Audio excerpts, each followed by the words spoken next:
The letter came from a probate court. My own brother had filed a motion to have me removed as executor of our grandmother's estate, $1.2 million in property and savings, and Dennis wanted me gone. His grounds were 4 words that made my hands shake: mentally unstable and unfit.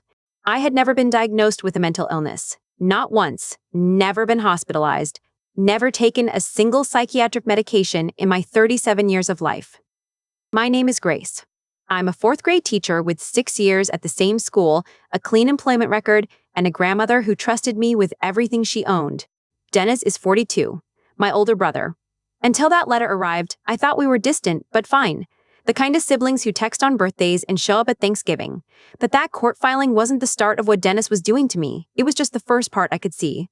Grandmother's will named me executor because she chose me. Dennis wanted a judge to look at me and see someone broken, someone who couldn't be trusted with a bank account, let alone a house and a life's worth of savings. But the thing about calling someone crazy in a courtroom is that eventually a judge asks you to prove it. And Dennis had nothing. He just didn't know yet that I'd prove something about him instead. What I didn't know, standing in my kitchen holding that letter, was how many people he'd already gotten to. How many conversations had already happened behind my back. How deep the lie had already gone before I even knew it existed. The first call came 2 days after the filing, my cousin Angela. Her voice was careful and soft, the way people talk when they think you might break. She asked how I was doing, but it wasn't a real question, it was a test. I said I was fine. She paused. Then she said, "Dennis told us about the hospital thing." She said it quietly, like she was afraid of upsetting me. I asked what hospital thing. She said, "He told us you were hospitalized in January, that you had some kind of episode. He said you've been on medication and you don't want anyone to know." I was standing in my classroom when she said that, 4th grade. 22 desks, a poster about fractions on the wall behind me. In January, I had been in that same room every single school day. I had perfect attendance that semester, not one sick day. Not one late arrival. I was grading spelling tests while my brother was telling people I'd been committed. I told Angela it wasn't true. None of it. No hospital, no episode, no medication. She went quiet for a second too long. Then she said, "Okay, I believe you." But the pause told me everything. She didn't believe me. She was being kind about not believing me, which was worse. I pulled up my phone records after we hung up, scrolled back through January, looking for a single text or call from Dennis. There was nothing, not one message. He never checked on me. He never asked if I was okay. He just started telling people I was falling apart, and he did it without ever speaking to me first. My aunt called the next day. Her voice didn't have Angela's softness. It had a decision in it already. She said she thought I should consider stepping aside from the executor role. She said it would be best for everyone until I was feeling more like myself. I told her I was feeling like myself. She said, "That's what Dennis was worried you'd say." That sentence hit me like a door closing. Because Dennis hadn't just lied about me, he'd built the lie so that the truth sounded like proof. If I denied it, I sounded defensive. If I got angry, I sounded unstable. If I cried, I sounded broken. He had locked me inside a box where every reaction confirmed his story. There was a word for what he was doing. I didn't know it yet, but I knew I needed a lawyer before he got any further. I found a probate attorney named Helen that afternoon, sat in her office, and told her everything. She listened without interrupting, which I was already not used to. When I finished, she asked one question. "Do you have documentation proving none of this is true?" I said I had 6 years of performance reviews, a clean medical history, and a grandmother who put my name on that will in ink. Helen nodded. She said that was a start. Then she looked at me and said, "We're going to need more. Because right now, your brother is the one telling the story, and people believe the first version they hear." Pamela made her move on a Tuesday morning. Dennis's wife called my school and asked for the principal by name. She told him she was a concerned family member. She said I was going through a very difficult time and might need accommodations. She used that exact word. Accommodations. Like I had a diagnosis. Like something was officially wrong with me. My principal's name is David. He's known me for 6 years. He hired me, he wrote 3 of my performance reviews and gave me the highest rating every time.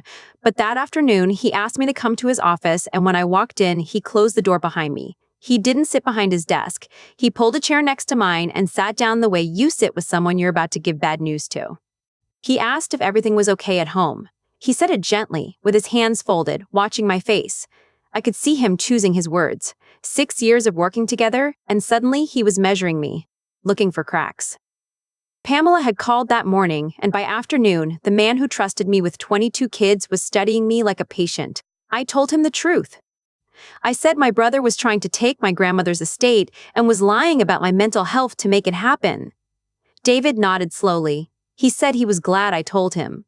But I could see him filing the conversation, somewhere careful, somewhere marked, handle with caution. Because Pamela hadn't said I was dangerous, she'd said I was fragile. And fragile is harder to disprove than dangerous, because the harder you push back, the more fragile you look. I drove home from school that day and sat in my car in the parking lot for 10 minutes before I could turn the key. My hands were shaking. Not from fear. From the realization that Pamela hadn't just called my family, she'd called my job. She went after the place where I spend every day, the place where people know me best, and she planted the same seed Dennis had been planting everywhere else. They were working together. This wasn't just my brother anymore. That weekend, I found out about the Facebook post. Pamela had written one of those soft, public prayers that people use like weapons. Please keep Grace in your prayers during this hard season. She tagged my aunt, my cousins, 3 of my grandmother's oldest friends from church. She didn't say what was wrong. She didn't have to. The silence around the words did the work for her. Saturday night, Angela posted an Instagram story. I saw it while I was sitting alone in my apartment. A long dinner table. Candles. Wine glasses catching the light. My aunt was laughing in the background. There were 8 people at that table. Dennis was at the head, his arm around Pamela, looking comfortable and warm. I counted the chairs. There was no extra seat. They hadn't forgotten to invite me. They had decided not to. I ate cereal standing at my kitchen counter that night. I scrolled through the comments on Pamela's Facebook post. Heart emojis. Praying hands. One of grandmother's friends wrote, "We love you, Grace. Stay strong." She had no idea what she was saying. Stay strong about, because nothing had happened to me. Nothing except my brother deciding I was broken and his wife making sure every person I loved agreed. Something shifted in me that night. I set the phone down, rinsed the bowl, and stood in my kitchen in the quiet. Dennis wanted a fight over grandmother's estate. He was going to get one, but it wasn't going to look the way he expected because I wasn't broken. I was angry, and angry is not the same thing as crazy, no matter how many people he told. Dennis's lawyer filed a motion to freeze all estate assets the following Monday. Helen called me that afternoon. She didn't ease into it. She said, "They locked everything. Every account your grandmother had, every dollar in the estate, the house, the savings, the checking account she used to pay her bills, all of it is frozen until the hearing." I asked what that meant for me. Helen said it meant I couldn't do my job as executor, I couldn't pay the mortgage, I couldn't pay utility bills, I couldn't access a single penny to maintain the property grandmother left in my care.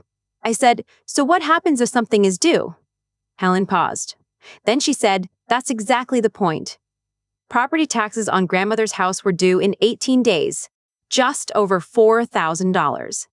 If I missed the deadline, the county would place a lien on the property. And the second that lien appeared, Dennis's lawyer would walk into the courtroom and hold it up as proof that I was mismanaging the estate. The freeze wasn't designed to protect the money. It was designed to make me fail. Dennis had built a trap out of legal paperwork and the clock was already ticking. Helen said she'd file an emergency motion to release funds for essential estate expenses. But the hearing for that motion was set for day 15. That left 3 days of margin if the judge ruled in our favor. If the judge denied it, or delayed it, or asked for more documentation, the deadline would pass and Dennis would have his evidence. He wouldn't need to prove I was unstable. He'd just need to prove I let the taxes go unpaid, and he'd made sure I couldn't pay them. I went to the grocery store that Saturday trying to hold myself together. I was in the cereal aisle, which felt like a cruel joke after the week I'd had, when a woman I recognized from grandmother's church stopped her cart next to mine. She touched my arm and looked at me with soft, worried eyes. She said, "Grace, honey, I've been praying for you. Dennis told us things have been really hard." She squeezed my hand and said, "You just take care of yourself, okay?" She meant it with love. I could see that. But standing in that aisle, holding a box of cereal, while a woman who'd known me since I was 12 looked at me like I was falling apart, I understood something I hadn't fully grasped until that moment. Every person in my world had been told I was broken.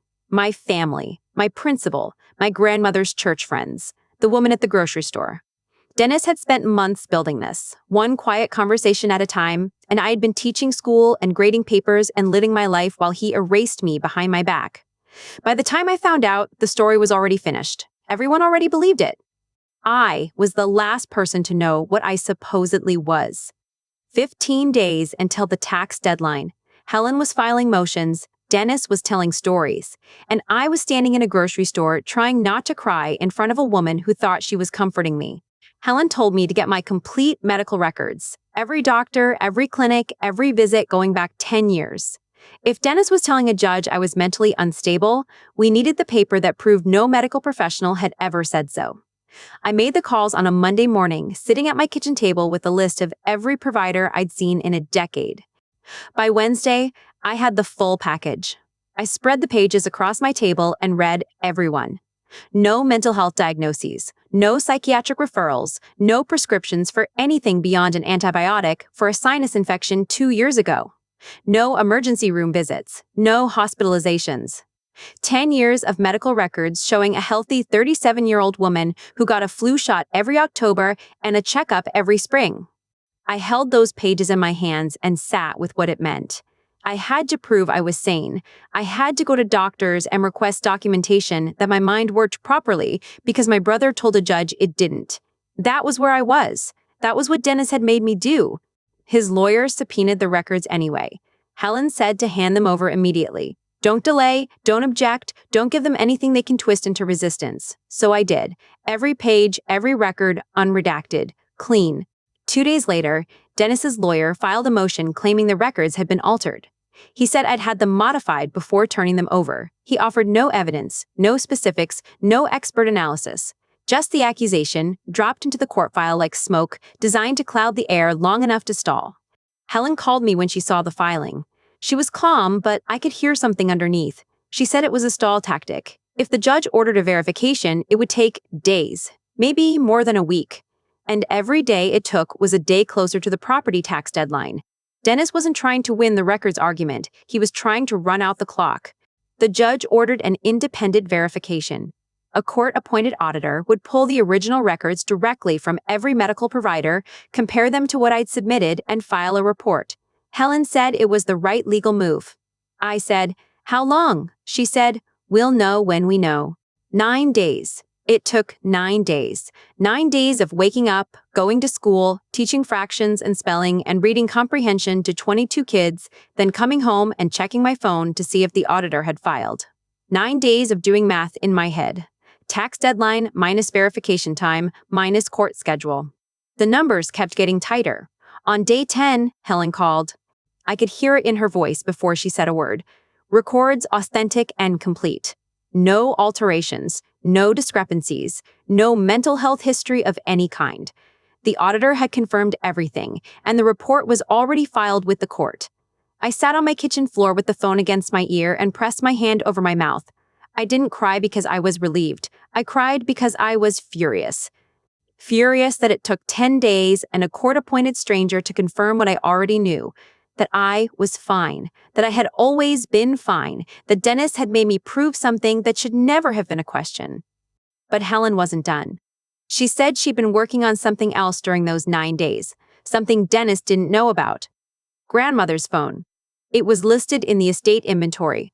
The phone itself was estate property, which meant everything on it belonged to the estate, which meant it belonged to me. Helen had already filed to retrieve it, and it was sitting in her office. Helen's office was quiet when I sat down across from her. She opened a drawer and set grandmother's phone on the desk between us. A simple case, a small crack in the corner of the screen, the kind of phone an 80-year-old woman keeps in her purse and checks twice a day. Helen slid it toward me and said, "Start with the messages from Dennis." I opened the texts. There were dozens, going back months, and the first few were normal.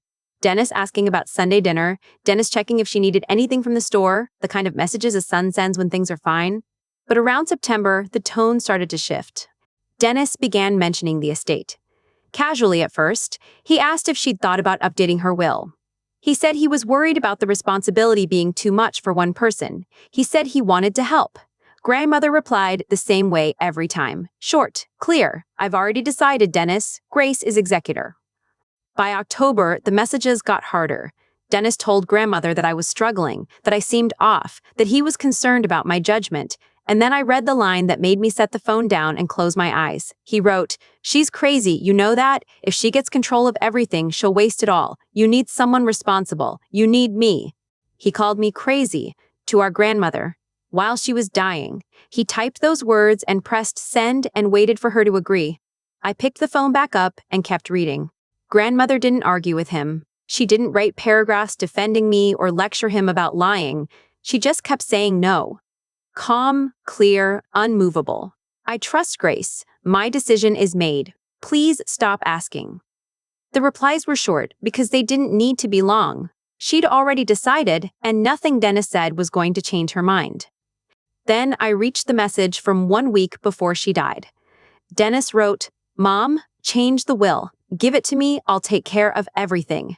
You know Grace can't handle this. Just sign the new papers and it's done. I already had a lawyer draw them up."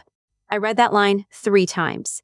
He had already had papers drawn up. He went to a lawyer while grandmother was in her final days, drafted new will documents, and tried to get her to sign them. He sat beside our dying grandmother and asked her to cut me out of her own will. My hands were shaking. Not from sadness, from understanding exactly who my brother was. Grandmother's last message to Dennis was 6 words long. "I've seen your debts. Grace stays." That was it. 6 words. She knew about his gambling. She knew what he owed. She knew why he wanted control of the estate, and it had nothing to do with me being unstable and everything to do with him being broke. She saw through him, and she said no, and then she died. And Dennis filed the paperwork anyway. Helen pointed at the screen. She said, "That reply is the answer to every question the judge is going to ask." Dennis wasn't protecting the estate for me. He was trying to take it for himself, and his own mother knew it. The courtroom was smaller than I expected. Wood paneling, fluorescent lights, the kind of room where lives get decided in 30-minute blocks. Dennis sat on the other side with his lawyer, wearing a suit I'd never seen him wear before. Pamela sat in the row behind him, her purse in her lap, her back straight. When I walked in, she looked at me the way you look at someone you've already beaten. Calm, almost kind. Helen had printed every relevant text message from grandmother's phone. 43 pages. Time-stamped, verified against the estate inventory log, confirmed by the phone carrier's records. She handed the stack to the judge's clerk and requested permission to enter them as evidence. Dennis's lawyer stood up before the clerk had even touched the pages. He objected. He said the text messages were not relevant to the question of my fitness as executor. He said the hearing was about my mental capacity, not his client's personal communications. He said this firmly, like a man who believed it, or at least needed the judge to believe it. The judge looked at him for a long moment. He was an older man, gray at the temples, reading glasses low on his nose. He didn't rush. He said, "I'll determine what is and isn't relevant to this proceeding." Objection overruled. Then he held out his hand for the pages. Helen didn't read the text herself. She asked the judge to review them directly. He took the stack and began reading. The courtroom went quiet, not the normal quiet of a legal proceeding. The kind of quiet where everyone in the room knows something is about to change and nobody wants to be the one making noise when it does. The judge read for almost 4 minutes. I know because I watched the clock on the wall behind him. 4 minutes of silence while he turned pages. Dennis sat very still. His lawyer leaned over and whispered something. Dennis didn't respond. He was watching the judge's face. So was I. So was Pamela. The judge's expression didn't change as he read, which somehow made it worse. He just kept turning pages, one after another, steady and unhurried. Then he looked up. He set the pages down flat on the bench, and he began reading out loud. He read the text where Dennis called me crazy. He read it in full, in a flat, clear voice, the way you read evidence into a record. "She's crazy, you know that.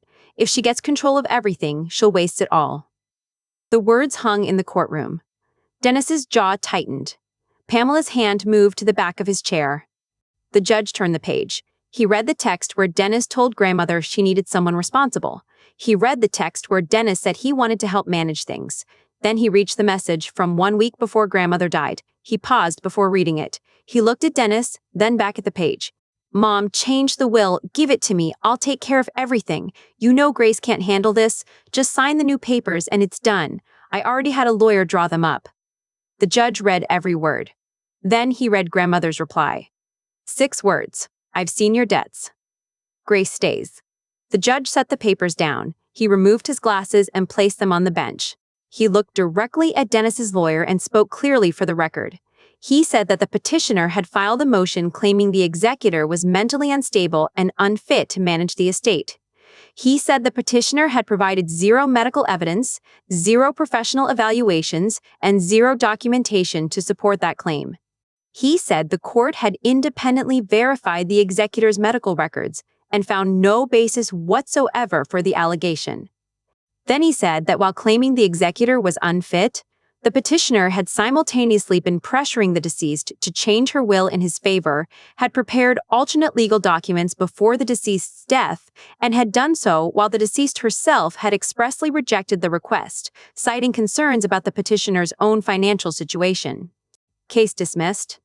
The will stands as written. The judge said it without raising his voice. He didn't need to. Dennis's lawyer asked for a moment to confer with his client. The judge said no. He said the court's time had been sufficiently wasted by this proceeding, and he was ordering the petitioner to pay all legal costs incurred by the executor. Every dollar Helen had billed me, every filing fee, every hour of paralegal work, every penny of the record's verification. Dennis was paying for all of it. I looked across the room at Dennis. He was staring at the table. Pamela's hand had moved from his chair to her own lap. She wasn't looking at me anymore. She wasn't looking at anyone. Helen filed the emergency release that same afternoon. The asset freeze was lifted before the courthouse closed. I drove to the county tax office the next morning, walked up to the counter and paid the property taxes on grandmother's house, $4,112, 2 days before the deadline. The lien never happened. Dennis's trap never closed. The court filing became public record.